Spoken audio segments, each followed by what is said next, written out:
la bienvenida en el rumbo político a Juan Ramón Mejía. Él es economista, miembro de la dirección central de la Fuerza del Pueblo, también es vicesecretario electoral de esa organización. Juan Ramón, bienvenido al rumbo de la tarde. Muy encantado de estar aquí con ustedes, la verdad, un verdadero placer siempre compartir con ustedes a las órdenes. De entrada, Juan Ramón, si te dio tiempo antes de la plataforma se cayera, si calificabas para el bono navideño, si también. Si, por si acaso, si le dio tiempo a revisarte para saber. Me revisé y sí, me dio la lastimosa y triste noticia de la improvisación, de una improvisación más, una desorganización más, una lastimosa derroche de los recursos del pueblo dominicano, asignándole a cientos de miles de personas que no califican, que no calificamos, porque tengo que incluirme porque yo estaba en la lista, que no calificamos para que los pocos que vayan a buscarla se puedan ir con su bono de Navidad y las que sobren no sabemos qué pasaría, porque los fondos estaban asignados. Sí, y hay algo en lo cual me gustaría saber su opinión. Porque muchos ciudadanos, inclusive en redes sociales lo escribían, se quejaban del hecho de que el gobierno dice que la economía está creciendo, muestra datos el Banco Central de un crecimiento de un 5.1% hasta octubre de este año. El gobierno dice que ha reducido la pobreza, sin embargo, a su vez, el gobierno aumenta la cantidad de tarjetas, que se supone, la lógica indica que es para personas de escasos recursos. ¿Cuál sería el sentido? O sea, ¿cómo entender eso desde un punto de vista económico? ¿Está realmente creciendo la economía? Hay gente que lo pone en duda, que dice que no lo siente. ¿Está realmente reduciéndose la pobreza? Y de ser así, ¿por qué entonces se aumenta el nivel de ayuda social? Mira, una pregunta con muchas respuestas. O sea, no fue una pregunta, fueron varias. Sí.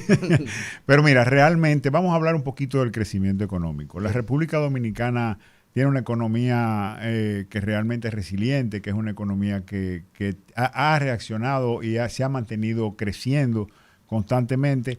Pero es importante mencionar cosas como que cuando un país hace inversiones en infraestructuras, de carreteras, de urbanismo, pues eso genera un crecimiento, una inversión extranjera y privada, por ejemplo en Bávaro y Punta Cana, por N número de años, que eso va a seguir creciendo, va a seguir generando economía y esa inversión en infraestructura es la responsable de esa siguiente inversión privada y de ese turismo que hoy alcanza los 12 millones de turistas, si se quiere, si se lograse, pero eso es gracias a las inversiones que se hicieron entonces. Entonces, detener ese crecimiento no es tan fácil.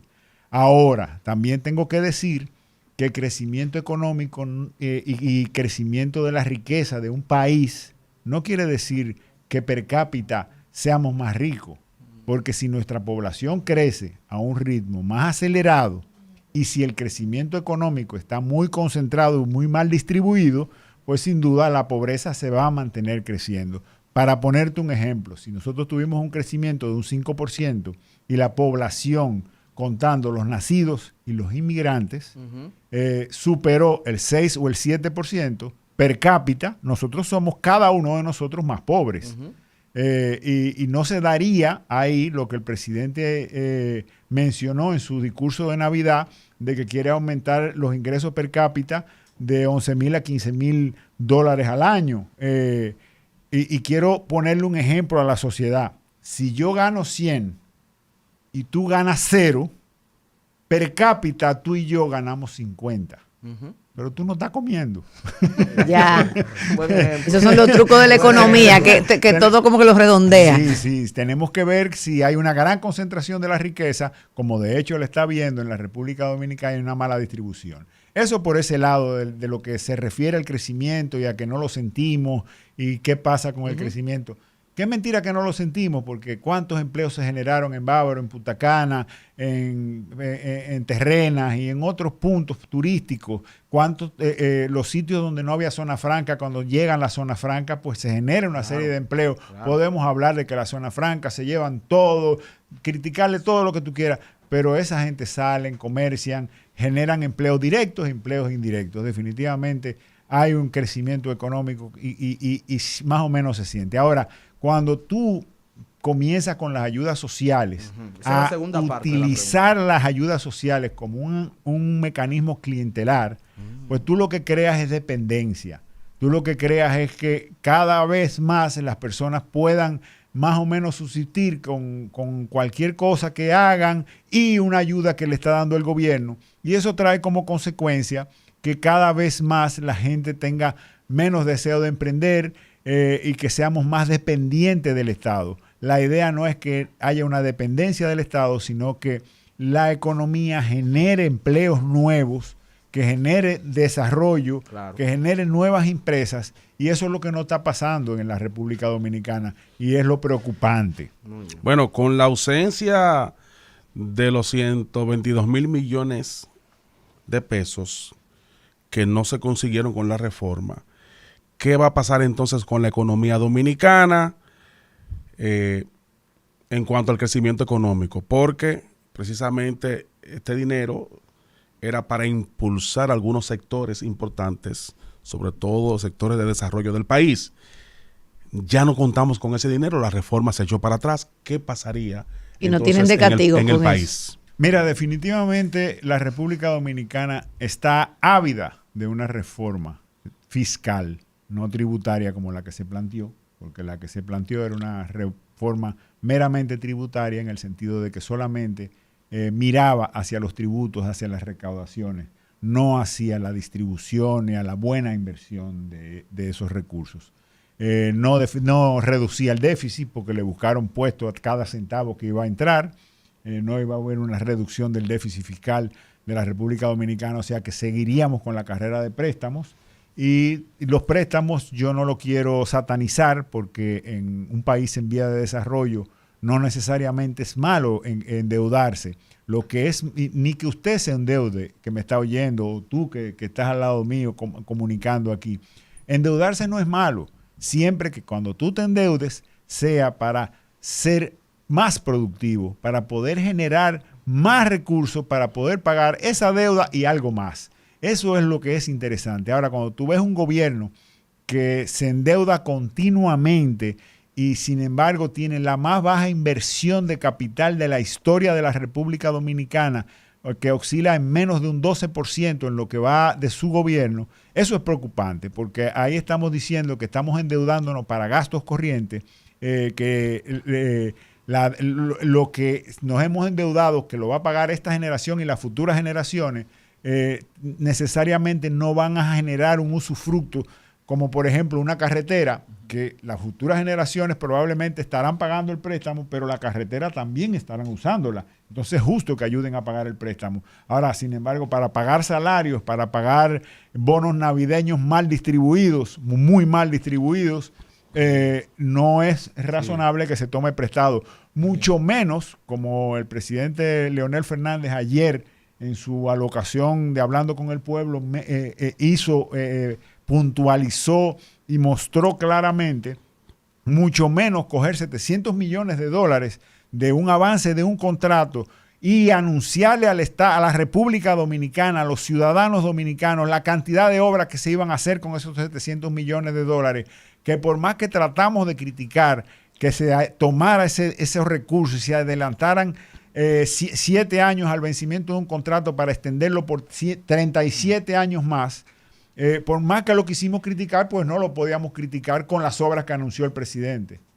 Pero el presidente Leonel Fernández ayer puso en evidencia que mintió el presidente Luis Abinader, que le mintió al país, que le mintió al pueblo, porque ninguna de las obras prometidas han sido iniciadas, no están siendo construidas, no se hizo nada de lo que el presidente prometió, sino que no hay un destino claro de esos recursos, no se sabe dónde se invirtieron, sin embargo se tomaron para una inversión específica, motivado por una inversión específica. Fuimos engañados, fuimos estafados. No se trata de promesas de campaña, se trata de una negociación donde se recibieron los recursos para hacer las obras que hoy no se han hecho.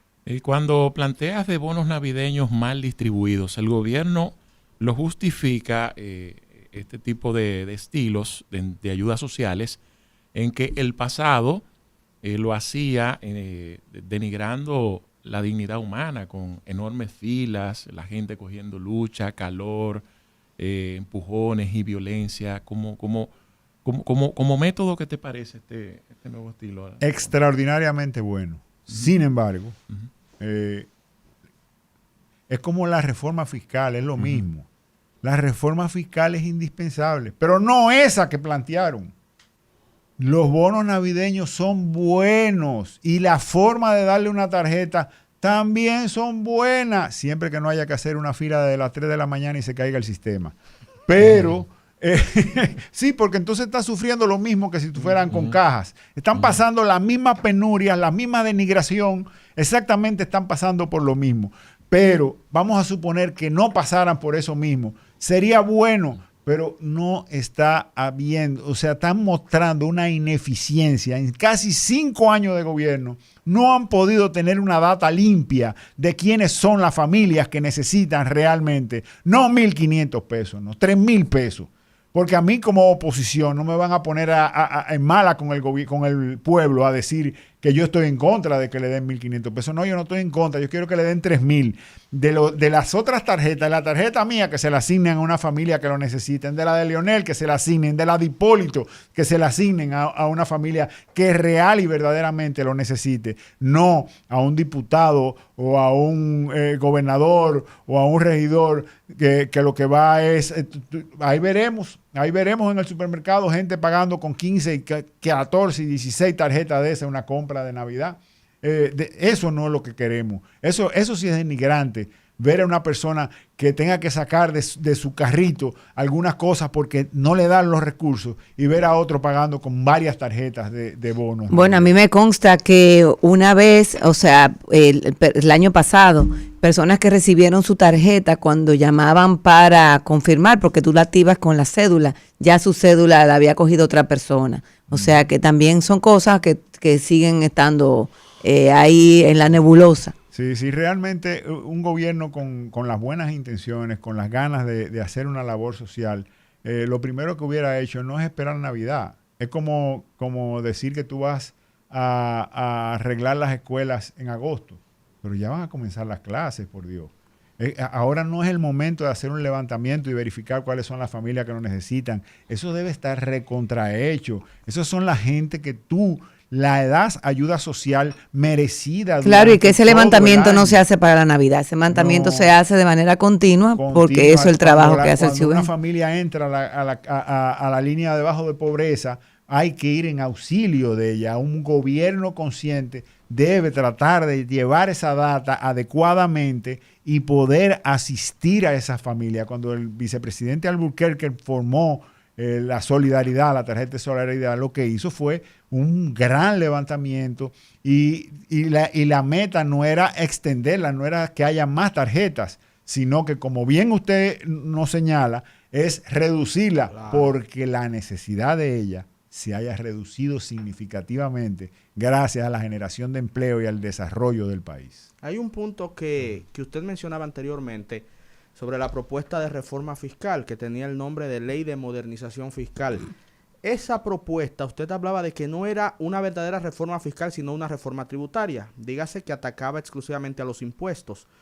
¿Cuál sería la alternativa que propone la Fuerza del Pueblo ante un pacto fiscal aún pendiente que la misma Fuerza del Pueblo reconoce como un paso necesario, pero de manera integral a nivel fiscal? ¿Cuál sería la alternativa? Mira, el primer punto es que sea un pacto, que las fuerzas vivas de la economía nos sentemos en una mesa, oposición, empresarios, textiles, turismo, todos los sectores nos podamos sentar en una mesa y podamos entender que se necesita sí sacrificios, pero que debemos tocar. Fíjate, cuando el legislador deja por fuera una cantidad de productos del ITEVI, o del IVA, como ellos quisieron tratar de llamarle, impuesto al valor agregado, cuando ese legislador, ese que hizo esa reforma fiscal anterior, dejó esos productos por fuera fue porque lo consideraba de consumo de la clase baja y la clase media.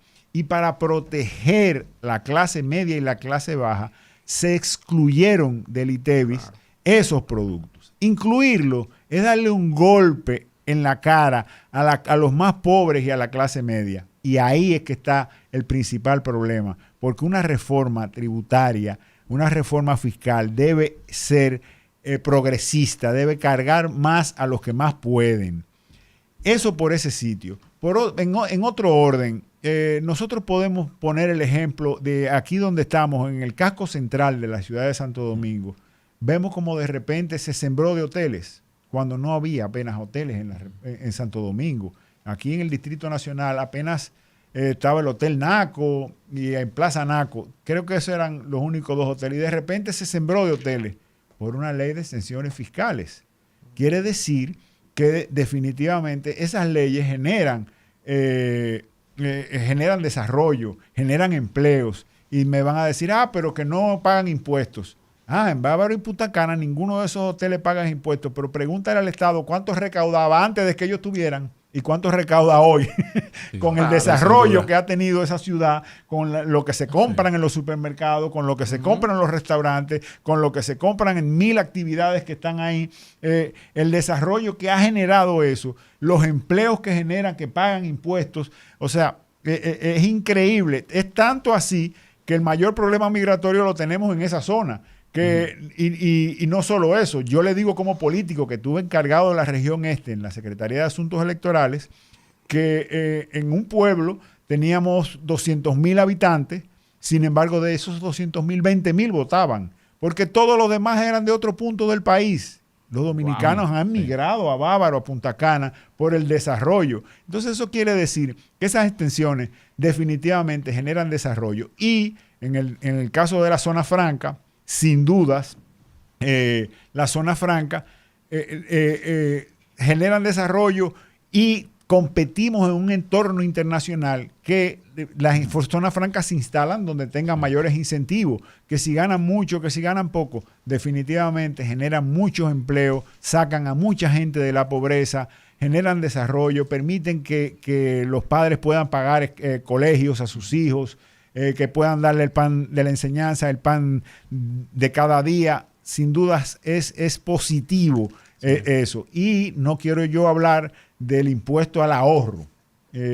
Vemos como el Banco Central continuamente baja la tasa de interés de referencia. Sin embargo, la tasa de interés en los mercados bancarios no baja. ¿Por qué no baja? Bueno, porque el que es ahorrante... Eso sí me duele a mí. El que es ahorrante hace así, dice, ¿cuánto tú me pagas? Ok, tú me pagas a mí un 10, pero yo tengo un 7 de inflación y además me cobran casi un 1% de impuestos, porque me cobran el 10% de lo que yo gano, me lo cobran de impuestos. Sí. Pues yo no deposito en el banco a menos que me pagues por lo menos un 11. Y obviamente si te pagan un 11, pues tienen que cobrar más. No importa la tasa de referencia que ponga el Banco Central, mientras siga habiendo una tasa impositiva, y la querían subir a un 25%.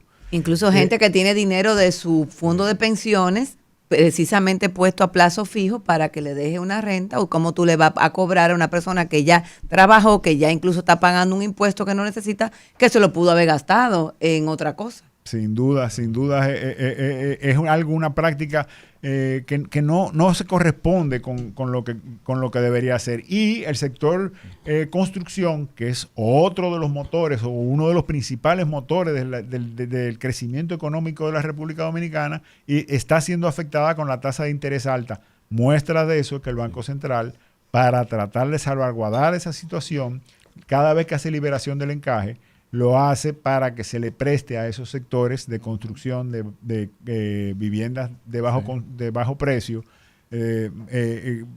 para préstamos interinos y préstamos hipotecarios, de manera que poder mantener ese motor de la construcción que el gobierno iba a castrar con un 25% de impuestos. Bueno, muy bien. Que justo hace unos minutos la Cámara de Diputados aprueba de urgencia el presupuesto del año 2025, 600.000 millones, pero Ya, no quisiéramos concluir sin ¿Cuánto conocer también. ¿Cuánto es eso, Bueno, Ernesto? eso. Tú que eres economista, calcúlame No, eso. pero aquí estamos con un economista, ¿verdad? También.